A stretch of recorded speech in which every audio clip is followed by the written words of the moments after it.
देख लो answer writing कैसे करते हैं, कैसे क्वेश्चन का उत्तर लिख। हेलो, इधर क्वेश्चन का उत्तर कैसे चलने वाला, वो कहां से तुम स्टार्ट करोगे, कैसे हम आंसर राइटिंग करते हैं। लेकिन ये बताना चाहिए आंसर राइटिंग करने के लिए सबसे पहले कि तुम्हारे पास ना कंटेंट होना बहुत जरूरी है। जीएस के 4 पेपर है, GS first, GS second, GS third और फोर्थ, और निबंध भी तुम्हारे पास मौजूद है। आया समझ लो। और जो यूपीएससी का प्रिपरेशन हो ना, उसका फाउंडेशन ना, उसका बेस, उसकी आधारभूत संरचना आंसर राइटिंग है। Without answer writing you can not prepare the UPSC exam. सोच भी नहीं सकते, प्रिपेयर करना तो बहुत दूर की बात है। अगर तुम्हें लिखने में इंटरेस्ट नहीं है, अगर तुम्हारा राइटिंग स्किल भी बेकार है ना, तो तब भी तुम राइटिंग करना ही पड़ेगा। तुम चाह कर भी नहीं भाग सकते। ऐसा समझ लो। कब तक बचोगे, तो बकरी की माँ कब तक खैन बनागी, गाँव में कहावत चले नहीं जल्दी। अब आंसर राइटिंग कैसे करते हैं, अच्छा उत्तर कैसे लिखते हैं, और उत्तर की शुरुआत कहां से करते हैं, ये निर्भर करता है कि उत्तर है ना, जो पर्सन है वो कौन से सब्जेक्ट का। अगर इकोनॉमिक्स का पर्सन होगा तो उसको अलग तरीके से डील किया जाता। अगर वो इंडियन सोसाइटी का होगा तो उसे अलग तरीके से डील किया जाता। अगर वो जियोग्राफी का होगा उसे अलग तरीके से डील किया जाता। अगर हिस्ट्री का होगा तो उसे डील करने के अलग अलग तरीके होंगे। यानी उत्तर लिखने के लिए ना तुम अधिकांश नॉलेज की जरूरत नहीं है, जो नॉलेज तुम्हारे पास है उससे तुम बहुत अच्छा उत्तर लिख सकते हो। और देखते तुम आज भी तुम्हें इंट्रोडक्शन लिखना और जो बीच का इंट्रोडक्शन लिखना ऐसा सिखा दो, दुनिया का कोई सा भी तुम्हारे पास आंसर ले आओ, तुम उसे उठाकर इंट्रोडक्शन की 2-4 लाइन खुद ही लिख दोगे। तुम कोई सा भी आंसर हो तुम्हारे पास, कहीं भी तुम आंसर लिख रहे हो, इंट्रोडक्शन डाल लोगे, हमेशा सही जाने वाला। ठीक, तो क्वेश्चन को स्टार्ट हम कहां से करें, सबसे पहले दिक्कत यही खड़ी हो जाए कि उत्तर कहां से स्टार्ट करें। हमारे पास सारा कंटेंट, हमारे पास ये एडिटोरियल, इसकी हमारे पास नॉलेज भी है और हमारे याद भी है। अब ये सब दिमाग में नहीं आता कि स्टार्ट कहां से करें, और हमें कैसे पता लगा कि हमारा उत्तर बहुत अच्छा होगा। आया समझ लो कि उत्तर हम कहां से स्टार्ट करें, कोई सा भी आया, कौन सा उत्तर, कोई सा भी प्रश्न आया, हम कहां से स्टार्ट करें। अच्छा, कई तरीके आंसर करने के, कई सारे तरीके, कई सारे मेथड, तो जो मैं फॉलो करता हूँ मैं वो बताऊंगा। आया समझ।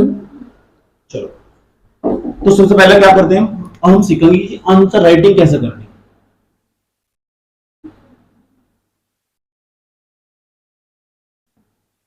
ये कैसे करनी है आंसर राइटिंग, मेन चीज है ये ना, एग्जाम की जड़ है। अगर यही नहीं पता ना, अगर तुम ये नहीं करना, अगर तुम क्वेश्चन लिखने से हमेशा बचोगे, वो पहले लिखना, एडिटोरियल बाद में करना, हकीकत ये वो पहले लिखना, उत्तर पहले लिखना, सब बाकी सब बाद, और वो भी उत्तर बिना देख के लिखना। कितना भी गंदा लिखोगे निर्भर नहीं करता, लेकिन तुम्हारे अंदर निरंतरता बनी हुई और तुम डेली लिख रहे, 2 क्वेश्चन भी डेली लिख रहे, तब भी तुम्हें कोई कुछ काट नहीं सकता। एक साल में 365 दिन हो, 700 क्वेश्चन पक्के हुए, 700 750। अगर तुम लगातार, अगर मान लो कि तुम्हें छुट्टी भी लगी, तुम्हारे 2 क्वेश्चन नहीं लिख पाए तो तब भी 500 क्वेश्चन तैयार हो गए। और जिसकी 22 रैंक आई ना, उसका मानना पता क्या कह रहा था, ये कहता मैंने 1 साल में 500 क्वेश्चन लिखे, सारे मिलाकर टोटल ऑप्शन सही, 1 साल में 500 क्वेश्चन लिखे। तो जब जाकर उसको 22 रैंक आई, हिंदी मीडियम वाला जो आया, मुझे सुनना था टॉपर को, मैं सोचा था इसके पास तो मुझे कुछ कंटेंट मिल जाए। आया समझ में। तो उसका कहना था वो कि मैंने 500 क्वेश्चन लिखे, यानी हर रोज प्रैक्टिस करता था। उसने एक बात और बोली थी कि जब मैं अपना पहला उत्तर लिखा था ना 2017 में, तो सबसे गंदा लिखा था उसने, बहुत गंदा। आया फिर उसने यूट्यूब पर देखना स्टार्ट करा, अच्छे सबके वही सोर्स हो, सब उसी जगह से पढ़ रहे, वही मटेरियल पढ़ रहे, बस कोई निरंतरता के साथ नहीं पढ़ा। एक दिन का भी गैप आया ना, तो तुम्हें ना दुख होना चाहिए कि आया ही क्यों, छूट कैसे गया है वो, जो छूट गया वो कैसे कंप्लीट होगा। कहीं का भी कंटेंट तुम कहीं भी यूज कर सकते हो, कहीं भी। आया समझ। तुम एक आधा पर्सन का उत्तर दिखाना मुझे, बाद में दिखाना, पहले जो कंटेंट बताऊंगा कैसे लिखना, कहां से। उत्तर लिखने के लिए तुम क्या क्या चीज 24 घंटे तुम्हारे दिमाग पर होनी चाहिए। समझ में आया बात। या कॉन्स्टिट्यूशन में तो हमेशा कौन सी बात याद होनी चाहिए, जो आजकल घटना, जो सरकार की जो पॉलिसियां 24 घंटे तुम्हारे हमेशा याद होनी चाहिए। जैसे एसडीजी गोल हमेशा याद होनी चाहिए, उसे भी तुम आंसर राइटिंग में डाल सको। सारे 17 के 17 एसडीजी गोल तुम्हारी जुबान पर रटना चाहिए, उत्तर वहीं से भी स्टार्ट करा जा सके। दूसरा, जो भी मेन रिपोर्ट आती है ना, मेन रिपोर्ट में तुम्हारे याद होनी चाहिए, जो आजकल चर्चाओं में। एक साल में जो रिपोर्ट आ गई, अगले साल फिर में जाएगी घूम फिर, अगले साल फिर में जाएगी घूम फिर। बस रिपोर्ट में ना आंकड़े ऊपर नीचे होते रहते हैं, एक बार समझ लो अच्छी तरह, समझ। वैश्विक संस्थाएं तुम्हारे याद होनी चाहिए, ठीक, तुम्हें भी काम कर सकती है। और क्या है, किसी का जो कथन हो ना, जो फेमस व्यक्ति हो, उसका कथन ना उससे स्टार्ट कर दो, तब तो भी तुम्हारा अच्छा उत्तर लगेगा। अब कॉन्स्टिट्यूशन में प्रस्तावना तुम्हारी जुबान पर रटनी चाहिए, प्रस्तावना के अंदर जो कंटेंट तुम्हारे समझ में आना चाहिए। दूसरा, अनुच्छेद जो एक तक लेकर जो 100 के अनुच्छेद तुम्हारी जुबान पर रटने चाहिए, उससे भी उत्तर लिखना स्टार्ट करा जा सकता। कॉन्स्टिट्यूशन में इस चीज का उल्लेख आएगा, आया समझ में? ठीक, वो तो हाथी में उत्तर लिखना स्टार्ट हो जाएगा। तो मैं सारे तरीकों की बात करूंगा। मैं सबसे पहले इंट्रोडक्शन, कहां से स्टार्ट करेंगे। मान लो पर्सन आया तुम्हारे पास, कोई पर्सन है तुम्हारे पास, पर्सन यूपीएससी को उसमें खुद आगे लिखा हुआ, तुम्हें सिर्फ उत्तर लिखना, ठीक। और उत्तर लिखने के लिए ना जो अपनी कॉपी हो तुम्हारी, उसमें से लाइन खींच रही करो। तुमने देखा होगा मेरी कॉपी में लाइन खींची करो, वो दोनों तरफ तुम खींचते हो इस तरह। उसके बाद साइड में करोगे ना, वहां ऊपर यूपीएससी जरूर लिखे करो। ये तुम्हारा पहला, इसे क्या फीलिंग आ रही है ऑटोमेटिकली लिखते वक्त कि तुम कहीं की आंसर राइटिंग कर रहे हो, किस चीज की आंसर राइटिंग कर रहे हो, यूपीएससी की आंसर राइटिंग कर रहे हो। दोनों साइड कंटेंट इसका कभी बाहर नहीं जाना चाहिए। दूसरा, अब मुझे उत्तर लिखना, पर्सन मेरा ऊपर था, यहाँ मेरा पर्सन, तुम एडिटोरियल का पर्सन लिखने वाले, कोई भी पर्सन आया, संरक्षणवाद अच्छा या बुरा कैसा होना चाहिए लिखाना, पर्सन क्या करेंगे संरक्षणवाद वाला।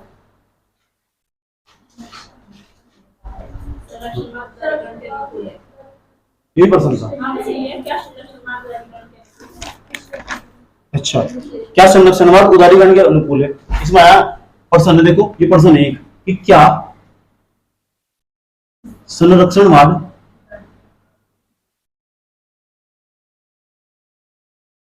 उदारीकरण के अनुकूल है। जो तुमने कंटेंट पढ़ा ना सारा का सारा संरक्षण उदार मेरे याद भी नहीं आया। अब मैं 20 का उत्तर कितना अच्छा लिख कर जाऊंगा और तुम्हारे एडिटोरियल से मैं भर जाऊंगा और कोई मेरी बात गलत नहीं दिखा सकता। यानी तुम्हारे याद भी ना हो ना तो भी तुम उत्तर लिख सकते हो।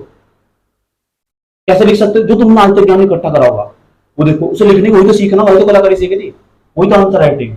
जरूरी नहीं है जो तुम्हारे पास एडिटोरियल रखा हो मैं उसे निकाल रहा हूँ एक तरफ। मैंने नहीं पढ़ा एडिटोरियल, पढ़ाई नहीं बिल्कुल भी, मैं जानता ही एडिटोरियल क्या हो, तब भी लिख सकता हूँ अगर शब्दों की समझ होगी तो। क्योंकि क्या मैंने तुम्हारे तक संरक्षणवाद नहीं समझाया, तुम्हारे दिमाग में दिलों में उसकी डेफिनेशन बैठी हुई, वो तो मैं तुम्हारे मुख से निकलवा लूंगा। संरक्षणवाद क्या संरक्षणवाद उदारीकरण के अनुकूल है।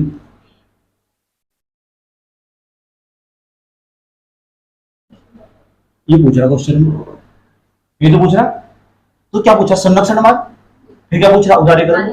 तो सबसे पहले हम क्या करेंगे, संरक्षणवाद एक प्रकार की विचारधारा, इसके बारे में तुम जानते हो। तो क्या कर सकते हैं, जो संरक्षणवाद है ना, इस यहाँ उत्तर, जब उत्तर मांगे और जो उत्तर लिखना स्टार्ट करेंगे इसका दूसरे वाला मान करो, ब्लू मार करते हैं, वो रखा ऊपर मार करते हैं दूसरे वाला। जब उसका उत्तर गाता लिखना स्टार्ट करेंगे, मेरे दिमाग में यार अच्छा मुझे तो पता ही नहीं, तो मैंने सबसे पहले एक तरीका पहला लिखने का, कहां से मैं स्टार्ट कर सकता हूँ। नंबर फर्स्ट मुझे हेडिंग बनानी चाहिए, संरक्षणवाद क्या हो बताना चाहिए। उससे संरक्षणवाद की आपको परिभाषा पता है, जो उसमें शब्द मेंशन कर रखे हैं ना उसकी तुम परिभाषा से स्टार्ट कर सकते हो। अच्छा, अब तुम्हारे दिमाग में आया संरक्षणवाद का मतलब अपने जो घरेलू धंधे ना उन चौपट होने से बचाना, इसका मतलब उनको प्रभाव नहीं पड़ना चाहिए, वे प्रतिस्पर्धा में नहीं आना चाहिए, कहीं हमारा एग्रीकल्चर क्षेत्र बर्बाद ना हो जाए, इसे हम संरक्षणवाद कहते हैं। तो नंबर फर्स्ट एक तो तुम संरक्षणवाद की परिभाषा लिख सकते हो, जिस पहला तरीका कि संरक्षणवाद लिखा उसकी परिभाषा लिख दी, उसके बाद आया ना दूसरे नंबर पर आया हमने उदारीकरण लिखा उसकी परिभाषा लिख दी। एक तरफ ऐसे नहीं कर सकते, ऐसे कर सकते, एक तरफ संरक्षणवाद लिखा एक तरफ उदारीकरण लिखा, दोनों बता दिया क्या है। एक तरफ संरक्षणवाद के एडवांटेज, एक तरफ उदारीकरण के एडवांटेज लाभ, दूसरी तरफ इसकी हानियां, इसकी तरफ इसकी हानियां, लास्ट में जाकर अपना ओपिनियन, ऐसा उत्तर समाप्त। ये तरीका लिखने का, इससे बेहतर तरीका मुझे नहीं पता क्या हो। संरक्षणवाद और उदारीकरण इन दोनों की शब्दों की समझ लेने को उत्तर के करीब नहीं पहुंचा जाएगा। इन्हें जिसे थोड़ी भी समझ है ना, उदारीकरण का मतलब क्या हो, उदार हो जाना हो, थोड़ा थोड़ा है ना, तो तब भी ना लिख देगा कि जो संरक्षणवाद है ना, कि संरक्षणवाद क्या हो, तो संरक्षणवाद ही सोचते हैं हमारे दिमाग जाना चाहिए कॉन्स्टिट्यूशन, पूरे कॉन्स्टिट्यूशन जो हमने आज तक पढ़ा, क्या कोई ऐसा अनुच्छेद हमारे पास मौजूद है जहां भारत के घरेलू धंधों को चौपट होने से बचाने की बात कर रखी है, जहां भारत के अंदर केवल भारत के क्षेत्र की बात कर रखी है, कहीं राज्य के नीति निर्देशित तत्वों कोई ऐसा अनुच्छेद तो नहीं है, कहीं प्रस्तावना में कोई ऐसी बात तो नहीं कर रखी, कहीं मौलिक अधिकारों में ऐसी बात तो नहीं कर रखी जहां संरक्षणवाद की बात कर रखी हो। अच्छा, मेरे दिमाग में अनुच्छेद 40 वो ग्राम पंचायतों की बात करता है। अच्छा, ग्राम पंचायत की बात करता है, अच्छा उसको क्या करता है कि ग्राम ना जो उन्हें आत्मनिर्भर बनाना चाहिए। अच्छा, आत्मनिर्भर, अच्छा वो संरक्षणवाद की तरफ इशारा करता है। भारतीय संविधान के अनुच्छेद 40 के अनुसार भारत के अंदर ग्राम स्वराज, भारतीय संविधान के राज्य नीति निर्देशक तत्वों में अनुच्छेद 40 के अनुसार ग्राम स्वराज की बात कही गई है, जो वर्तमान के भारतीय आत्मनिर्भर अभियान उस पर बल देता है। तो मैंने स्टार्ट कर दिया, जो संरक्षणवाद की ओर इशारा करता है, संरक्षणवाद खुद ही कर चलाया। तो इसका मतलब क्या कहा था, मैंने कहा था कि तुम है ना एक तले को 100 तक के नीचे जुबान पर रटना चाहिए, तुम मानते ही नहीं मेरी बात। आज जिन्हें ढंग से समझ रखा उन्हीं का निकाल के लेगा। तो तुम कॉन्स्टिट्यूशन के दिमाग में लेगा ना कि कहीं संविधान में ऐसे अनुच्छेद की बात करेगा कि और जो तुम्हारा पढ़ेगा ना बता ले संविधान को पॉलिटिक्स जोड़ कर बैठा हुआ इकोनॉमिक्स का टर्म, ये तो सोचेगा वो, इसका मतलब इसका आई की लेवल बहुत बढ़िया है आपका कि कहीं से कहीं बना के लिखता हो। तो यहाँ से स्टार्ट कर सको संरक्षणवाद, जिसे कुछ नहीं पता साधारण तरीके से लिखा संरक्षणवाद की परिभाषा लिखा। जब एक देश दूसरे देश से अपने आर्थिक धंधों को बचाने की कोशिश करता है तो इस सिद्धांत को संरक्षणवाद कहा जाता है। काम खत्म, परिभाषा लिखी है संरक्षणवाद की परिभाषा। आया समझ में? तुम परिभाषा तो लिखना स्टार्ट कर सकते हैं। ये कॉन्स्टिट्यूशन में देखेंगे कि जो शब्दावली क्वेश्चन में दी गई बार बार पढ़ेगा वो उसका संविधान में कोई उल्लेख तो नहीं है, और जब संविधान में कोई ऐसा अनुच्छेद तो नहीं है जो उस चीज पर ऐसा शब्द लिखा हुआ हो कहीं को या उससे रिलेटेड भी मैच करता हो, तो उसमें उस संविधान के अनुच्छेद को डाल देंगे, उसे लिखते हुए जो उसमें अनुच्छेद में बात लिखी उसे मेंशन कर देंगे। और उत्तर लिखने की कलाकारी कैसी होगी? उत्तर लिखने की कलाकारी होगी कि हम यहाँ तक लिखना स्टार्ट करेंगे, बच्चों की कलाकारी यहाँ तक थोड़ा सा गैप दो, और जैसे तुम यहाँ इतना गैप दोगे तो उत्तर का लिखना ना यहाँ तक स्टार्ट करेंगे, तुम यहाँ तक लिखना स्टार्ट करेंगे, उत्तर की आंसर राइटिंग ऐसा करके चले जाएंगे, ऐसा करके चलेंगे, ऐसा करके चलेंगे। उसके बाद यहाँ जाकर 2-3 लाइन में मैक्सिमम 3 लाइन इंट्रोडक्शन समाप्त कर देंगे, बता देंगे क्या है संरक्षणवाद। ठीक, उसके बाद नीचे तुम चाहे तो संरक्षणवाद और उदारीकरण दोनों को जोड़ सकते हैं, दोनों विपरीत अवधारणा ये लिखेंगे, ये संरक्षणवाद कहलाता है, जबकि उदारीकरण इसकी विपरीत अवधारणा है, ऐसे भी लिख सकते हैं। दोनों उदारीकरण भी समझ में आना कुछ और संरक्षणवाद भी समझ में आना। पतंजलि को चेक कर रहा तुम्हारा इतना बड़ा मास्टर है, जहां तुमने संरक्षणवाद की परिभाषा लिखी ना तो उदारीकरण की लिखने की जरूरत नहीं है, उसकी विपरीत अवधारणा है। तो ये भाषा शैली कहां से विकसित हो? ये ज्यादा लिखने से विकसित हो, ऐसी शब्दावली डेली का डेली लिखने का, और वो भी बिना देखे लिखने का।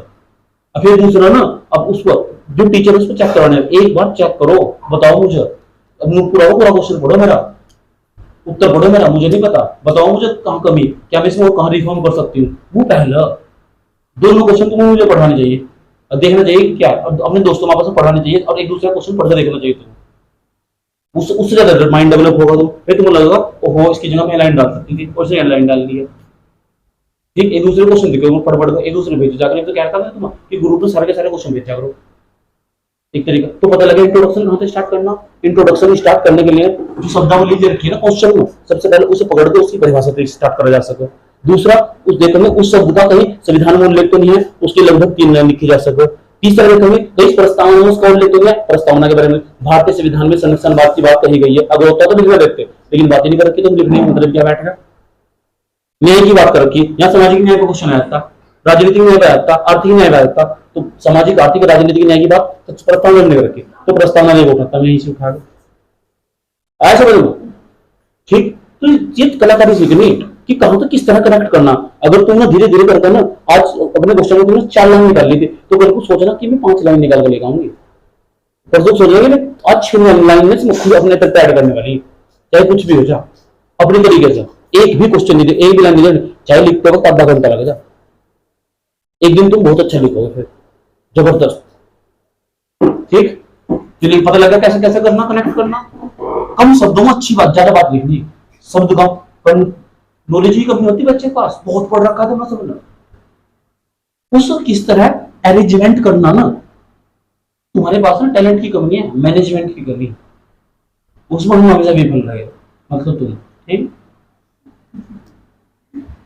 यहां पे लेना स्टार्ट करें। उसके बाद गौरतलब है ऐसे शब्द इस्तेमाल करना सीखो कि जो पहला तुमने लिखा ना, यहां लिख रहा तुमने ना संरक्षणवाद कहते हैं। अब संरक्षणवाद हेडिंग बनाई, जो संरक्षणवाद है ना उसके क्या क्या लाभ और संरक्षणवाद की हानियां। तो एक तरफ तो तुमने हेडिंग बनाई संरक्षणवाद के लाभ, फिर नीचे हेडिंग बनाई संरक्षणवाद की हानियां। तो ये बदतमीजी की खुना रहे, तुम्हें तो पता ना कम समय में ज्यादा कंटेंट देना, ऐसे लिख संरक्षणवाद के लाभ तथा हानियां और सीधा लाइन खींच के इधर। अरे क्या कर रहे, संरक्षणवाद के लाभ ऊपर लिख रहे बनाकर, फिर नीचे लाभ हानियां भी लिख रहे, 10-10 लाइन कर दो उसकी। अब इसी चीज को कैसे करा जा सकता, एक तरफ तुम ऐसे लिख रहे, उसी चीज को ऐसा कर हम ना तो इस तरह का डायग्राम यूज करो, ऐसे लिख के लाभ तथा हानियां, तो ऐसा करोगे इस तरह कर दे, इधर तो लाभ लिख दो, इधर हानियां लिख दो, इधर पॉइंट खींच अच्छा लगेगा, कम समय तुम्हारे पास समय कम है। तो इस तरह यहाँ जो हेडिंग बनाकर ना तुम बता 5-6 पॉइंट लिखने तुम्हें, तो तुम अलग अलग डायग्राम का यूज करो। समझ में, कहीं तुम ट्रायंगल का उत्तर लगा तो 3 पॉइंट लिखने, 3 हेडिंग उसके अंदर, तो ट्रायंगल का उपयोग कर दो। चार हेडिंग ना, तो कहीं तुम इस तरह कर दो, ये चतुर्भुज का प्रयोग कर दो इस तरह के, आया समझ में? अगर ऐसा नहीं कर सकते, तुम्हारे पास नॉलेज है, तुम्हारी स्पीड बढ़िया अच्छी तरह लिखने की, तो यहाँ हेडिंग बनाओ ना, इस तरह कर दो हेडिंग, इस तरह बॉक्स बंद कर दो, और जिस तरह मैंने तुम्हें बताया था ऐसा करके ले आओ, इस तरह का डायग्राम, देखने में बहुत अच्छा लगे। बहुत ज्यादा इस्तेमाल करता हूँ।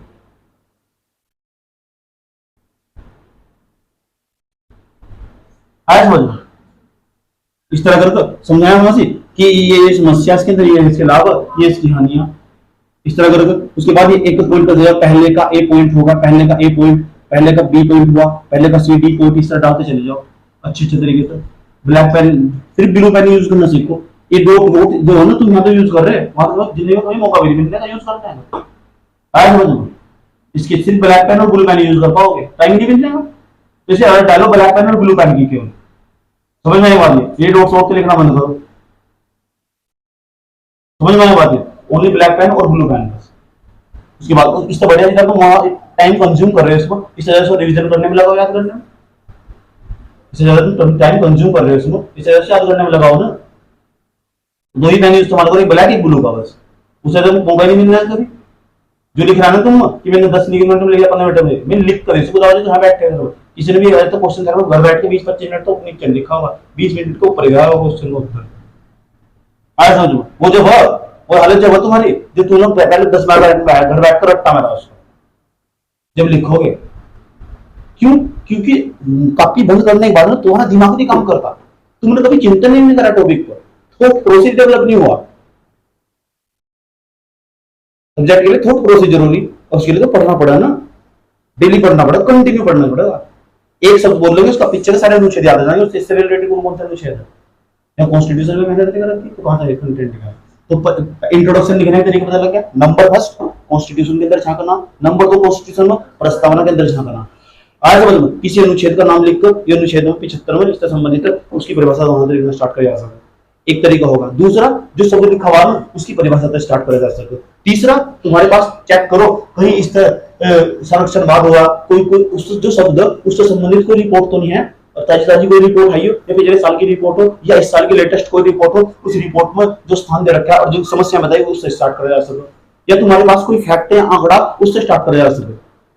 नंबर फर्स्ट देखो कॉन्स्टिट्यूशन से स्टार्ट करा जा सके लिखने का तरीका, दूसरा परिभाषा से स्टार्ट करा जा सके, और तीसरा क्वेश्चन रिपोर्ट ढूंढो, रिपोर्ट उससे संबंधित कोई रिपोर्ट है क्या, बदल समानता देखने। अच्छा, अभी कुछ दिन पहले तो जो लैंगिक असमानता रिपोर्ट आई थी, ग्लोबल जेंडर गैप रिपोर्ट आई थी, तो उसके अंदर जो आंकड़े दिए गए ना, उसमें भारत की स्थिति बताई गई कि भारत के अंदर ये समस्या, तो उस आंकड़े को लिखते हुए उसकी 2 लाइन निकालकर इसमें ऐड करी जा सके, और जिसकी याद होगी वो आराम से ले लेगा। हाल ही में वर्ष 2022 की जेंडर गैप रिपोर्ट के अनुसार भारत का स्थान स्वास्थ्य क्षेत्र में सबसे नीचे बताया गया है, तो गलत थोड़ा ही है। मुझे इतनी बातें समझना का पर जरूर रखा है। भारत 146वें देशों की सूची में सबसे अंतिम स्थान पायदान करे, तो स्वास्थ्य के बारे में लिखोगे और इस रिपोर्ट को जिक्र करोगे, तुम कहीं भी लिखोगे तो नंबर क्यों नहीं मिलेगा, भाग का नंबर देगा। और एक जो आई सिविल सर्विस एस्पिरेंट्स हो उससे इतनी अपेक्षा तो करी जा कि क्या उसे पता होना चाहिए। अगर कोई भाषण भी देना स्टार्ट कर देगा तो खड़े हो क्या बोल लगा। मैं आज आपसे कहना चाहती हूँ या कहना चाहता हूँ कि हाल ही में आई एक रिपोर्ट के अनुसार, कौन सी रिपोर्ट थी, जेंडर गैप रिपोर्ट जिसे बोलते हैं, तो जो वैश्विक अंतराल सूचकांक रिपोर्ट जिसे बोलते हैं, उसके अनुसार भारत का स्थान स्वास्थ्य क्षेत्र में 146 देशों की सूची में अंतिम पायदान पर है। यह भारत की गंभीर स्थिति को प्रदर्शित करता है। तुम्हारे भाषण में झलक की बात है, तो वो तो चाह रहा तुम हो। जब तक तुम्हें खुद नहीं लग जाएगा ना कि तुम इस एग्जाम के लायक हो, तो तुम इसे कभी क्वालिफाई कर ही नहीं सकते। इस लेवल का पहले बनना पड़ेगा तुम्हें। पहले चीजों को बहुत सरल तरीके से तोड़ना होगा, फिर समझ गए ना, फिर उसी की भाषा में बताना होगा। पहले उस भाषा में लेगा जिसमें तुम पहले बड़े हुए, उसके बाद क्या करोगे, उस कंटेंट को ना उसी भाषा में परोसो जिसमें उन्होंने लिख रखा था। इतनी मेहनत करने की क्षमता होनी चाहिए, है कुछ नहीं। और दूसरे एग्जाम में सबसे आसान है, पता कितनी देर मेहनत करनी है, 1 महीने बाद ना लिखते लिखते कसम खा लो 1 महीने तक कभी नहीं छोड़ना लिखना। और देखना ना जो क्वेश्चन बिल्कुल नहीं देखना। क्या मुझे पता नहीं स्क्रीन शॉट लिखते हो, क्या तुम मुझे पता नहीं, तुम लोग कभी कभी क्वेश्चन में देख के लिखते हो, ये वाली लिख दी, वाली अच्छी रहेगी, या थोड़ी मुझे भी अच्छी लग रही पढ़ने में, ये इसके लाभ हो गए, ठग लिख दिए।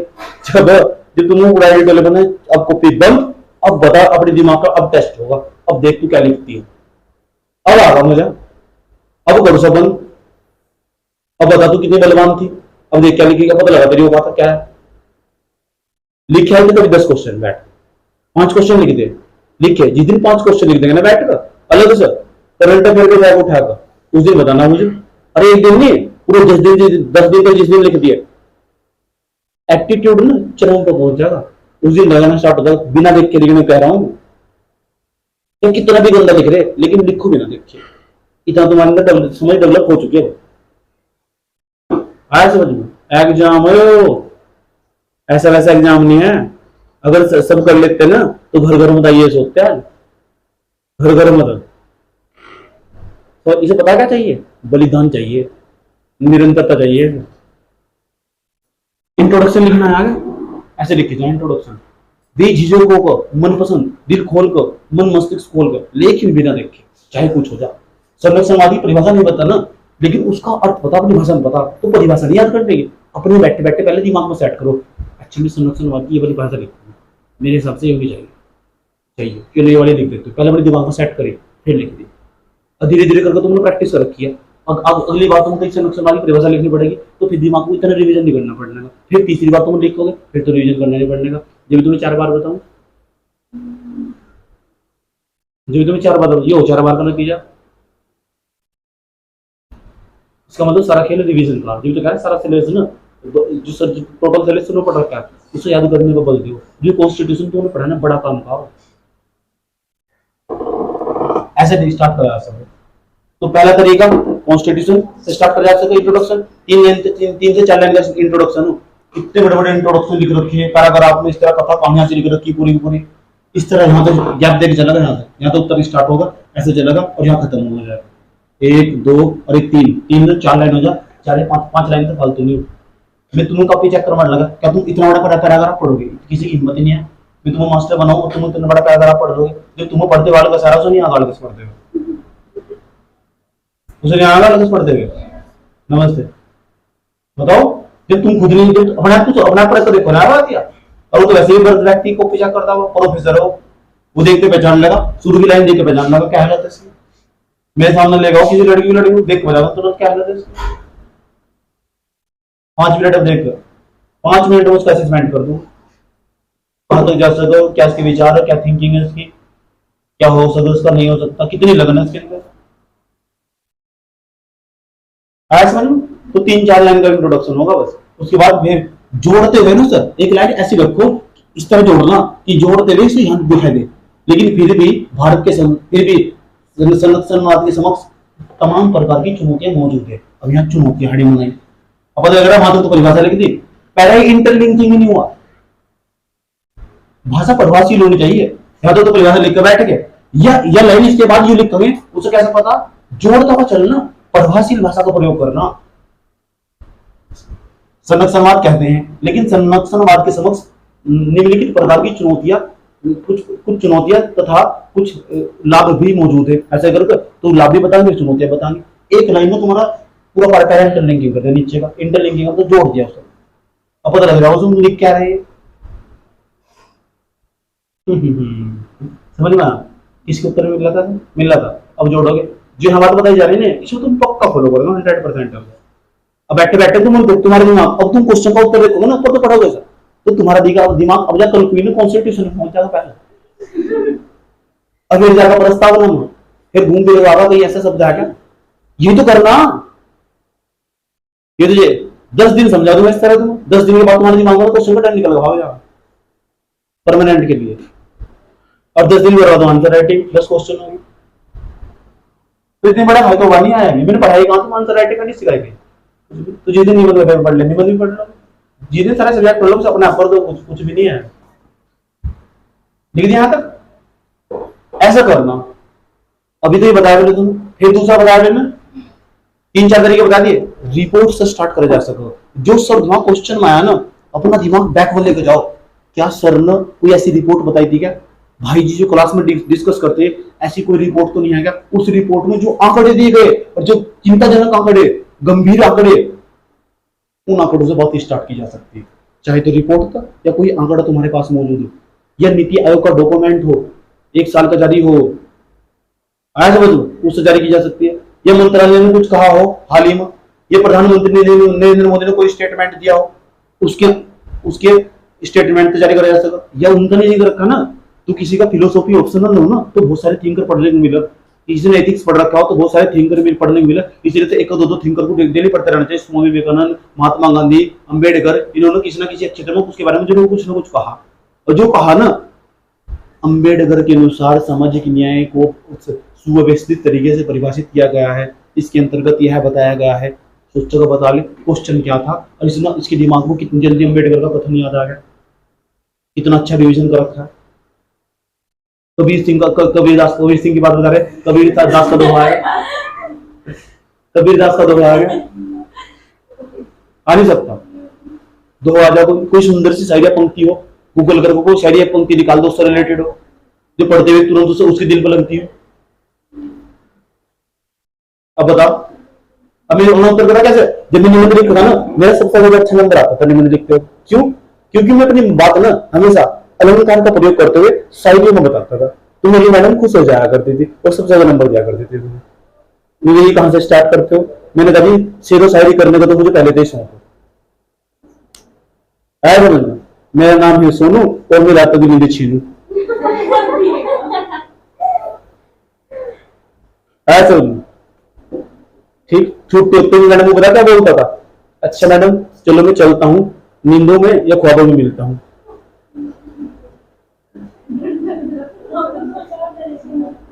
मैडम मैडम मेरी फैन थी। तुम्हें मैडम से जलन की होनी बात मिलेगा, समझ में आया?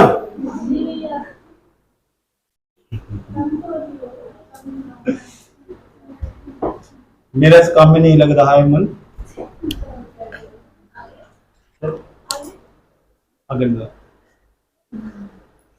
समझ में आया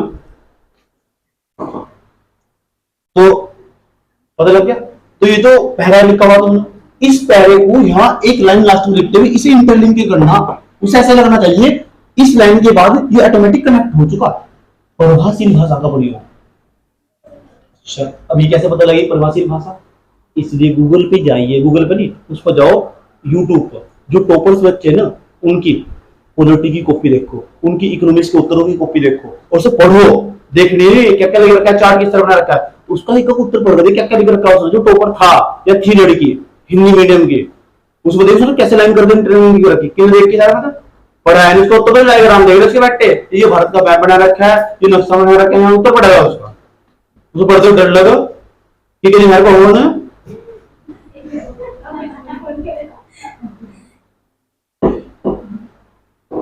जो तुम कर रहे हैं, मैं तो कई करता रहूंगा, छोड़ दूंगा सीधी ऊपर। समझ में आया ये तरीका? दूसरा उसके बाद क्या करना, उसके बाद तुम्हारे पास समय कम हो, समय कम हो तो इस तरह चार्ट बनाते हैं, चार्ट बदल सकते हो तुम। तो भारत की बात आई कहीं, भारत की बात तो भारत का मैप और वर्ल्ड का मैप पहले भर बनाना चाहिए। और ऐसे वैसे मैप नहीं, ये वर्ल्ड का मैप जो क्या है, ये कुछ मैप है इस तरह करके, इसे तो कोई बना था वर्ल्ड का मैप उस पर कुछ आ रहा है देखने में, कुछ भी आया ना। मरुस्थल की बात करा तो दिखा दो यहाँ अफ्रीका सारा मरुस्थल है, उस पर लिख दो फिर भी सारा मरुस्थल, इतनी जगह है लगा तुम्हारी वो साइड में कर दो, इस तरह साइड में करके बंद करो, देखने में अच्छा लगेगा। उस पर लिख दो सारा मरुस्थल, मरुस्थलीकरण के बारे में पढ़ रहे थे तो बता रहा है ऐसी समस्या है अफ्रीका में, अफ्रीका का मैप बनाओ, उसमें इंडिकेट कर दो अफ्रीका में कौन कौन से देश में है। उसने कहा सोमालिया में, जहां तुम्हें सोमालिया लग रहा था लिख कर सोमालिया लिख दो, बैठो यहाँ लिखो सामाजिक समस्याएं, यहाँ समस्याएं। क्यों नहीं मिलेगा नंबर? क्योंकि दूसरों को अच्छा लिख रहे हैं ना, क्यों मिलेगा नंबर? एक भी देश का नाम है, इजराइल का भी नाम है, इजराइल का मैप बनाना चाह रहे, पूरा वर्ल्ड का मैप नहीं बनाना चाह रहे तो वर्ल्ड का मैप हड़का का बनाया, उसमें जाकर बिंदु टेक का जाकर लिख दे इजराइल। इसकी यहाँ समस्या है, पहले बनवाना चाहिए। भारत के अंदर कोई भारत के बारे में लिख रहे हैं, भारत का तुम मैप नहीं बना रहे। क्वेश्चन चाहे कोई सब्जेक्ट का, कोई से भी सब्जेक्ट का, उसमें जाकर इंडिया का मैप बनाएगा, इस राज्य में समस्या, उस राज्यों में जा और वो भारत के मैप में जाकर उसे दर्शाओ, वहां से ये राज्य की समस्या, देखो क्यों मिलेगा नंबर। एक कलाकारी बीच में विशेष को पैदा नहीं करना। आज समझ लो कोई सा भी क्वेश्चन हो, ये दो चीज हमेशा याद रखना, एक वर्ल्ड का मैप, एक भारत का मैप। तो मत लेना दो तीन राज्यों की बात कर रहा है, अच्छा आया उठाया फटाफट 33 फीट भारत का, और वो भी नहीं है कि डॉट अलग उठाओ, 4 डॉट साइड में उठाई, एक ब्लैक एक ब्लू एक हरी, आधा घंटा उसमें निकाल दिया, फिर क्या निकाला तो एडिटोरियल में 6 घंटे लगते हैं, तो लगेंगे 6 घंटे डॉट को प्रयोग कर दो। जो 10 दिन पहले देखा था डॉट हरी हरी डॉट को सजा किसी ने देखा हो, नीचे दबाओ,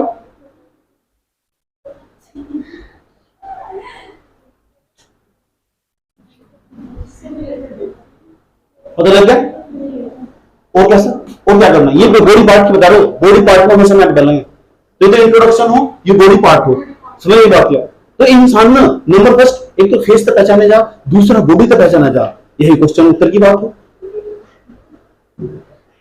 अब कुछ बच्चे क्या हो, उनका इंट्रोडक्शन कमजोर हो, समझ लो इंट्रोडक्शन कमजोर हो, और किसी का बॉडी पार्ट कमजोर हो, समझ लो ठीक।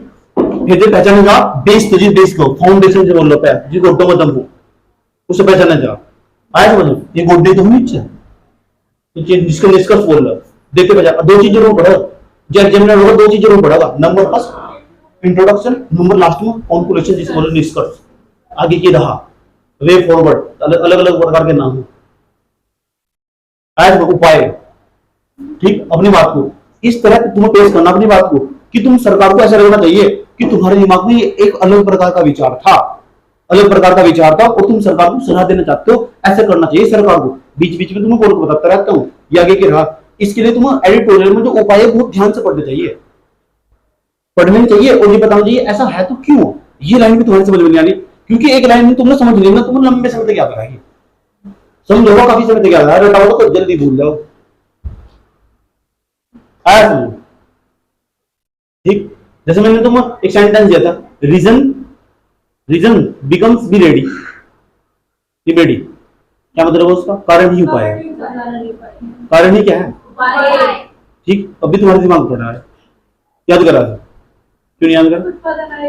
उत्पादन आय और व्यय एक ही सिक्के के 3 पहलू, और सबसे बड़ी चीज है अब भारत के लिए समस्या उत्पादन की नहीं है, ये भी नहीं आता है, क्यों नहीं बोल रहे, क्यों नहीं बोल रहे, मुझे बता दो, बताओ।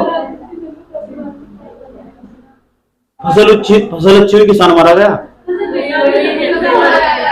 तभी नहीं बोले, क्यों नहीं बोल रहे।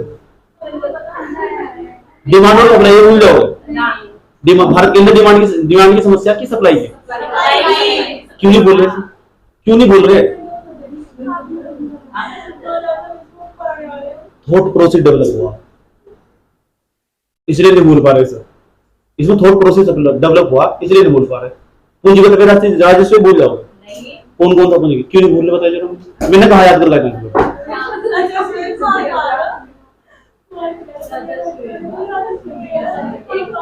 इतनी बार पूंजीगत व्यय राजस्व के इतने उदाहरण दिए, उन्होंने घर की वस्तुओं में ऑटोमेटिक खुद ही जुड़ना शुरू कर दिया, तो क्या हुआ, थॉट प्रोसेस डेवलप हुआ। तो वो लाइन में क्या है, वो लाइन में क्या है पता, टीचर किसे कहते हैं, टीचर किसे कहते हैं, टीचर किसे कहते हैं, तेरे अनुसार टीचर की क्या परिभाषा। हाँ देखता हूँ टीचर की परिभाषा है।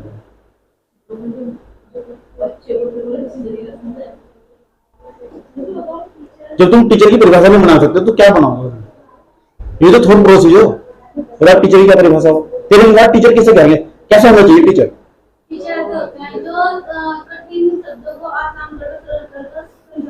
वही टीचर है तेरे अनुसार, ये टीचर। तू बता टीचर को, जो बच्चे हो रहे हैं अच्छे इंसान रहे, बस हाँ। ये तेरे अनुसार टीचर की परिभाषा, इसका परिभाषा अलग, इसका अलग, इसका अलग, इसका अलग। तू बता, अच्छी शिक्षा दे दो सभी, ऐसा कोई टीचर है जो बदतमीजी शिक्षा दे।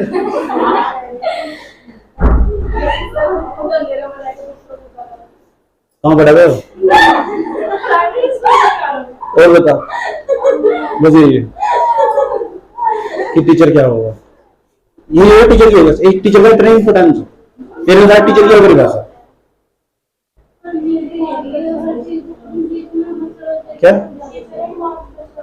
मार्गदर्शक बस या टीचर तेरे अनुसार सब कुछ सब कुछ ही आ रहा है। आई मैं कहाँ से जाऊँ एकदम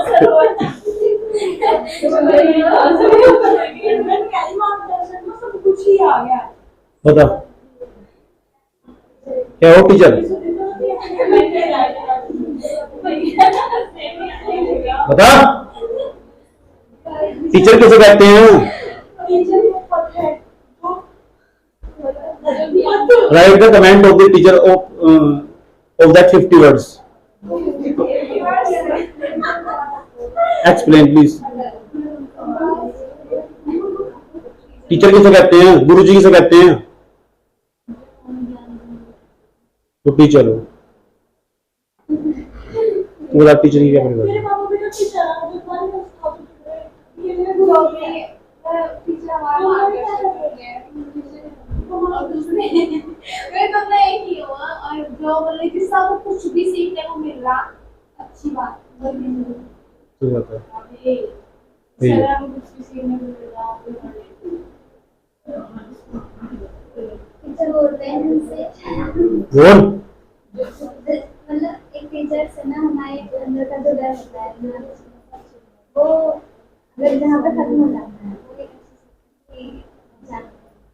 मतलब वो हमें किसी भी टॉपिक से मतलब इस तरह रूबरू करवा देते हैं कि फिर हम वो कभी नहीं भूल पाते जो चीज़ हमें अच्छे से समझ आता है और जो हम हर जगह अप्लाई करते हैं। This is not universal definition of the teacher आपने जो बताया ना ये डेफिनेशन अपने अकॉर्डिंग बताए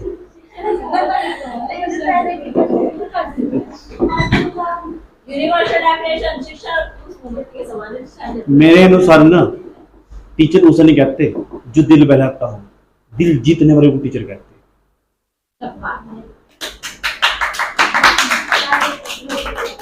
ऐसे जब तुम यहाँ कभी पढ़ने आए होंगे ना तो बता जब यहाँ कोई बच्चा पढ़ने हो तो मैं देखने में इतना अच्छा नहीं है कि वो तुम्हें शकल देख कर यहाँ पढ़ेगा बैठ कर उसे ना मेरी बातें लग जाती है और दिल पे लगती है बहुत ज्यादा वो नहीं एक्सेप्ट करता उसका दिल एक्सेप्ट करता तो क्या कहा दिल जीतने वाले को क्या कहते हैं टीचर कहते हैं जादूगर जादूगर भी उसे कहते हैं जादूगर भी उसे कहते हैं तो टीचर नहीं जादूगर हो क्या हो जादूगर वो मैजिक दिखाता है पता चला भैया केमिस्ट्री में तो नहीं आता था अच्छा लेकिन आपको याद करा मैंने सोचा भैया अपने से कैसे समझेगा ये समझ आ रही है पता लग गया डायग्राम्स कैसे ले गाने इसके अंदर उसके बाद क्या करना आगे की राह हाँ यहाँ चैलेंज आएंगे ये आगे अधिकांश क्वेश्चन जो पहले आगे उसकी समस्याएं क्या है फिर उसको उपाय बताओ पहले कारण बताओ फिर उसके उपाय बताओ फिर आगे की राह दो ये 3 क्वेश्चन थी हर क्वेश्चन के अंदर यही है और कुछ भी नहीं है बस उसका इंट्रोडक्शन चलने वाला लास्ट में तुम पता क्या क्या घुसा लो एक्टिव से कोई से क्वेश्चन उठा ले लो हर क्वेश्चन इसी डायरेक्शन में जाने वाला क्या करे हाँ देखो पूछा था कुछ अब लिख दिया कुछ हमने ठीक आगे की राह दे दो कि संरक्षणवाद उदारीकरण कभी भी लंबे समय तक एक साथ नहीं चल सकते ठीक या देश को लंबे संरक्षणवाद देश के लिए खतरा ही नहीं है देश के अस्तित्व को समाप्त कर देगा तो गलत हो रहा है आज समझ लो जैसे भारत सरकार 1991 से पहले संरक्षणवाद की नीति अपनाई हुई थी ठीक और 1991 का संघर्ष फिर तुमने देखा ही इस तरह कर तो गलत थोड़ा ही है सारा का सारा उत्तर भी होगा सुना और नॉलेज भी कुछ नहीं आती और तुम पता नहीं कहां घुसे हुए तो लिखने के लिए ज्यादा नॉलेज नहीं चाहिए जो भी नॉलेज तुम्हारे पास है कम नॉलेज उसे ही एक्सप्लेन करना लिखने का तरीका है इंट्रोडक्शन सही होना चाहिए बॉडी पार्ट सही होना चाहिए उसमें मैप का इस्तेमाल होना चाहिए आज समझो अच्छे 1-2 फैक्ट होने चाहिए बस ज्यादा नहीं 1-2 जो इंट्रोडक्शन को मजबूत देते हो 1-2 बीच वाला फैक्ट या कोई रिपोर्ट भी उससे संबंधित कोई रिपोर्ट आई हो बीच में कोई रिपोर्ट डाल सकते हो सरकार के द्वारा जो स्कीम चलाई जा रही है ना उससे रिलेटेड है इसे बढ़ाने के लिए कि उदारीकरण की प्रवृत्ति को देश के अंदर और बढ़ाया जा सके प्राइवेटाइजेशन को और बढ़ाया जा सके उसे 1-2 रिपोर्ट को डाल सकते हो तुम यहाँ से आज या फिर तुम इकोनॉमिक जो सर्वे हो ना हर साल का आर्थिक समीक्षा आता आर्थिक समीक्षा उसका आर्थिक समीक्षा के अंदर आंकड़े दिए जा वे आंकड़े भी तुम यहाँ पेश कर सकते हो उनसे भी अंदर स्टार्ट कर जा सकते हो तो एक उत्तर को लिखने के कई तरीके हैं कहीं चली गई। मेरे हिसाब से ये तरीका लिखने का। इसे ऐसा करने से क्या होगा, ऐसा करने से ये होगा, एक तो तुम्हें टाइम कम लगेगा, दूसरा तुम्हारा उत्तर जल्दी समाप्त हो जाएगा। क्योंकि मैंने बहुत मेहनत के बाद ये सीखा, मुझे किसी कॉपी नहीं करा, नहीं, मैंने पहले खुद अपने आप एक्सपेरिमेंट करा, जब जाकर सीखा गया। आया समझ? ठीक, तो ऐसे खींच खींच के लेगा ना कंटेंट, ये कहीं से भी स्टार्ट कर दो, उसके जैसा सब तुम्हारे दिमाग में कहीं भी पड़ा हुआ था ना, उससे रिलेटेड हो ही देखो। इसका क्या मतलब होगा, ये सब ये तब होगा जब तुम ना एक जो मिथ्यावादी दुनिया में तुम रहते हो बाहर, ठीक, जिस काल्पनिक दुनिया में तुम जीतते हो, ये मेरी मम्मी पापा भाई बहन दोस्त girlfriend boyfriend, English medium Hindi medium फलाना ढिमका मुकड़ा, आया समझ में? ये किसी काम के नहीं है तुम्हारे। Social media, mobile phone, WhatsApp chat, TikTok वगैरह वगैरह वगैरह नहीं, किसी मतलब नहीं। तो बैलेंस होगा भैया। जो भी है यार, फॉर एग्जाम्पल सोशल मीडिया, इनसे दूरियां बनानी होगी। जब तो रिपोर्ट दिमाग में रहेगी, रिपोर्ट जब तो दिमाग में रहेगी। कौन सा प्लेटफॉर्म है? ओटीटी। ओटीटी प्लेटफॉर्म, इन्हें ना इनका जो उपयोग वो सीमित मात्रा में होना चाहिए। कौन सी मात्रा में? सीमित मात्रा। जब जाकर तुम्हारे दिमाग में कंटेंट आएगा, जब जाकर तुम लिख सकते हो। और जो तुम सब्जेक्ट को बहुत व्यवहारिक बनाना होगा। आया समझ में? ऐसे लिखोगे तुम। तो कुछ क्वेश्चन ऐसे हो, अधिकांश क्वेश्चन तो ऐसे हैं, उन्हें लिखने के लिए कॉन्सेप्ट की जरूरत हो। अधिकांश क्वेश्चन यूपीएससी के फैक्ट तो एक दो ही, बस एक दो फैक्ट होगा, से मजबूत कर देगा, एक दो रिपोर्ट हो, इसे मजबूत कर देगी। संस्थाओं का नाम ले दो, वैश्विक स्तर की संस्था या राष्ट्रीय स्तर की संस्था जो इससे रिलेटेड हो, इसमें डाल दो। वो क्या करो, उसके अंदर से क्वेश्चन को मजबूती प्रदान करेंगे। और जो सामने वाला पढ़ेगा ना, बता इससे रिलेटेड भारत में से संस्था का नाम भी पता, और वैश्विक स्तर पर जो संस्था उसका भी नाम पता, और वैश्विक स्तर पर जो रिपोर्ट है उसका भी नाम पता, और जो राष्ट्रीय स्तर पर रिपोर्ट है उसका भी नाम पता, और कहा इससे रिलेटेड कौन सा अच्छा काम हुआ वो पता, उससे रिलेटेड तो कंटेंट डालना। अधिकांश तुम टॉपर्स की कॉपी पढ़नी होगी, सबसे बेस्ट तरीका बता रहा हूँ, तुम्हें पढ़नी होगी, देखनी नहीं। मैंने कहा तुम टॉपर की कॉपी देखनी, देख ही दे, शायद बहुत अच्छा रहेगा। बीच में बोले के अंदर पढ़ा क्या लिखा हुआ, बोले के अंदर पढ़ा क्या लिखा हुआ, उसकी शुरू उसका इंट्रोडक्शन पढ़ ही रहेगा। ये सोच रहे बहुत पुराना होगा, मेन सा क्वेश्चन कभी पुराना नहीं होता, मेन सा क्वेश्चन कभी पुराना नहीं होता। मेन से क्वेश्चन रिपीट हो, WTO बना पिछले 10 सालों में 10 बार क्वेश्चन पूछा उसने, ऐसा कोई कभी नहीं हुआ कि WTO को क्वेश्चन ने पूछा हो, ऐसा कभी नहीं हुआ कि एग्रीकल्चर को क्वेश्चन ने पूछा हो। तो एग्रीकल्चर की एक बार समस्या आइडेंटिफाई कर लो, एग्रीकल्चर के बारे में कभी लिख लो, फिर जा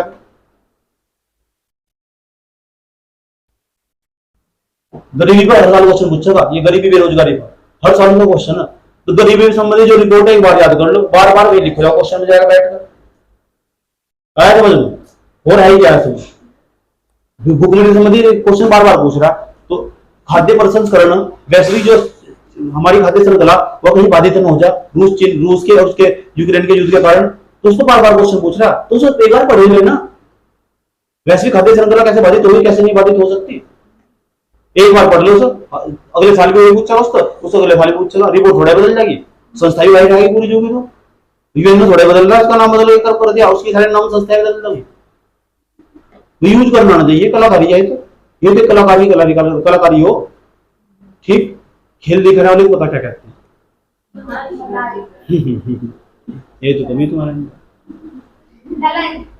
है, खेल दिखाने वाले को मदारी नहीं बोलते, समझ नहीं पाते, खेल दिखाने वाले को कलाकार बोलते हैं, और तुम कलाकार हो, और वो खेल तुम कॉपी में दिखाना।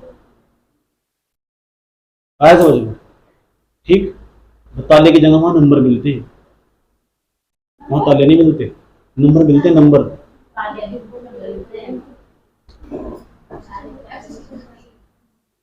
पता लगा कैसे उत्तर स्टार्ट करना, एक छोटी सी झलक की उत्तर गया, छोटी का बहुत बड़ी झलक है। आया समझ में? समझ में आई है बात कि कैसे क्वेश्चन का उत्तर स्टार्ट करना और कहां से स्टार्ट करना, समझ में?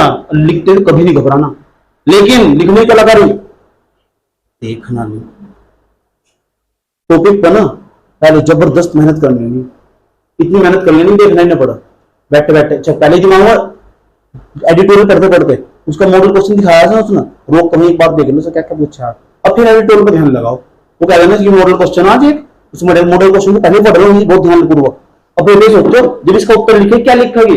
अब वो एडिटोरियल समझागा, अच्छा इंट्रोडक्शन में यह लाइन डालूंगी, जरूरी नहीं है वो शुरू से समझा रहा है एडिटोरियल में होगी क्या शुरू होता ही। अपने वर्किंग को देखना करे और टाइम देखना ईमानदारी से कितना लगा उसको। झूठ बोल रहे हैं बैठ कर तुम कि लिख दिया मैंने 20 मिनट में, 40 मिनट तो फालतू में लगा रहेगा तुम क्वेश्चन में बैठेगा। तो 400 है तो बुक नहीं आती आदत पड़ गई उसकी। कभी क्वेश्चन कभी पेपर पूरा नहीं होने का, कभी भी 10-10 ड्रॉप प्रयोग कर रही है। एडिटोरियल तो कह रहा हूं मैं, याद रहेगा। ब्लैक पेन लगानी यूज कर, इतना सोच चढ़ रहा हो इधर तो इधर ड्रॉप प्रयोग करेगा 10 बार पढ़ लो।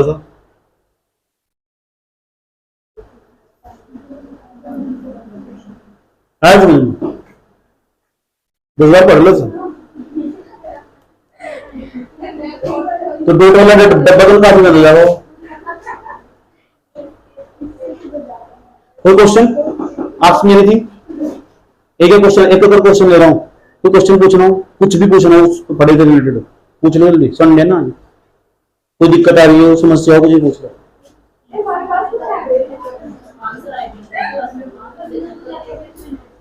आंसर राइटिंग को पढ़ाई हो, किसी सब्जेक्ट से मुझे प्रॉब्लम हो, जिन्हें रिलेटेड हो पूछ सको। Ask me anything.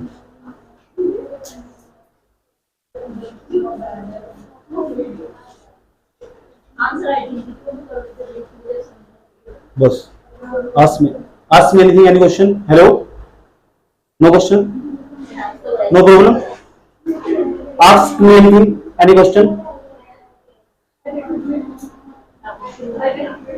एडिटोरियल मतलब क्या क्वेश्चन बताओ ना।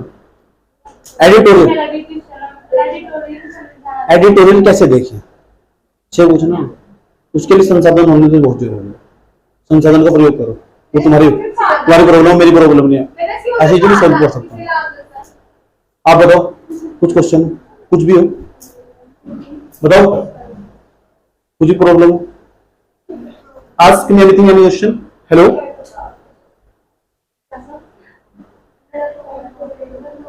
कोई क्वेश्चन? अच्छा एडिटोरियल एक बड़ा क्वेश्चन है, सुन लो। एडिटोरियल किस तरह समझना और किस तरह शॉर्टकट में निपटाना है, कम टाइम लगता हो। डिवाइड बार कोई क्वेश्चन दिखा रहे, कॉपी दिखा अपनी कॉपी दिखा। देखो मिनट, देखो ध्यान से।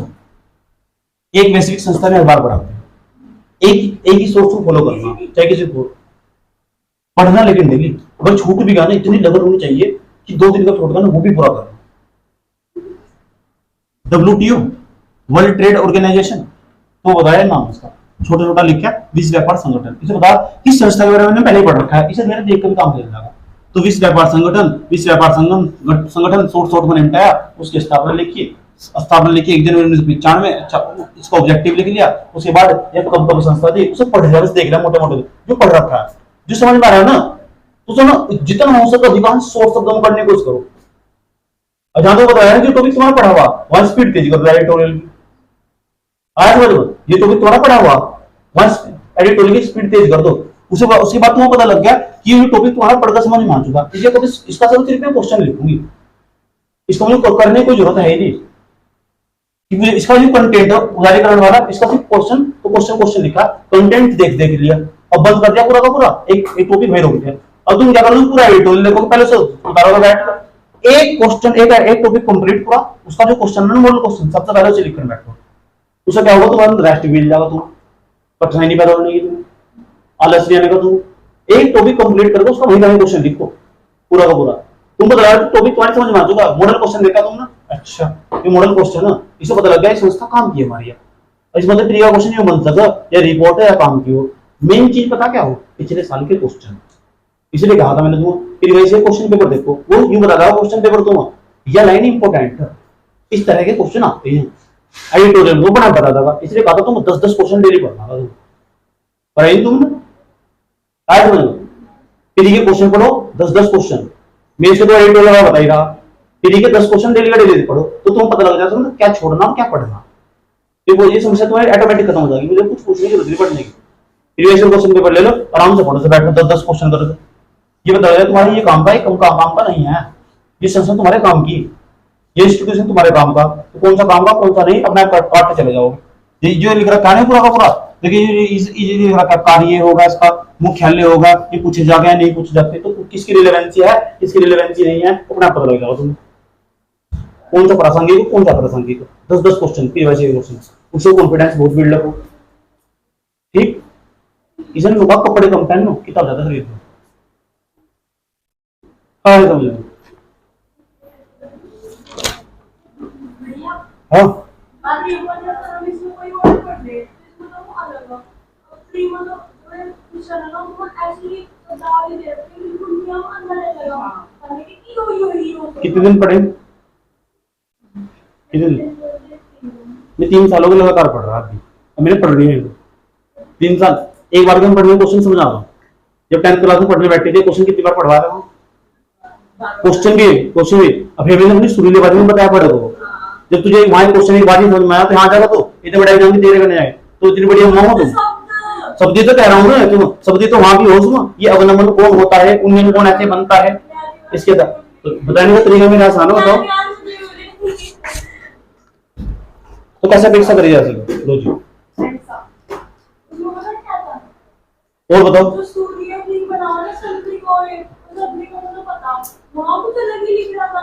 सोल्यूशन देखा था उसका नीचे का लिखा, ढंग से नहीं देखा, अच्छी तरह से देखना सोल्यूशन।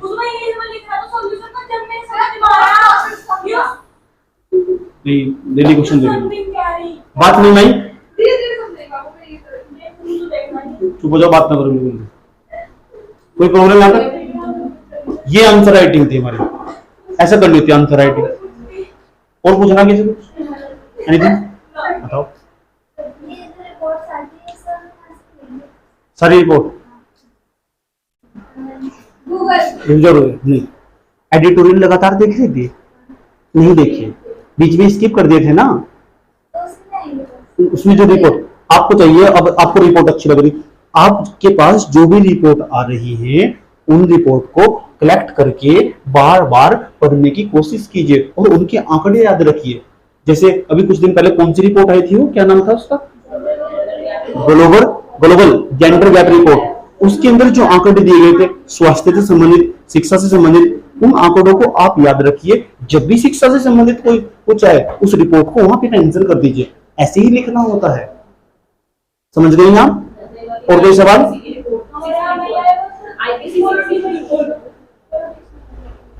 क्या कह रहे?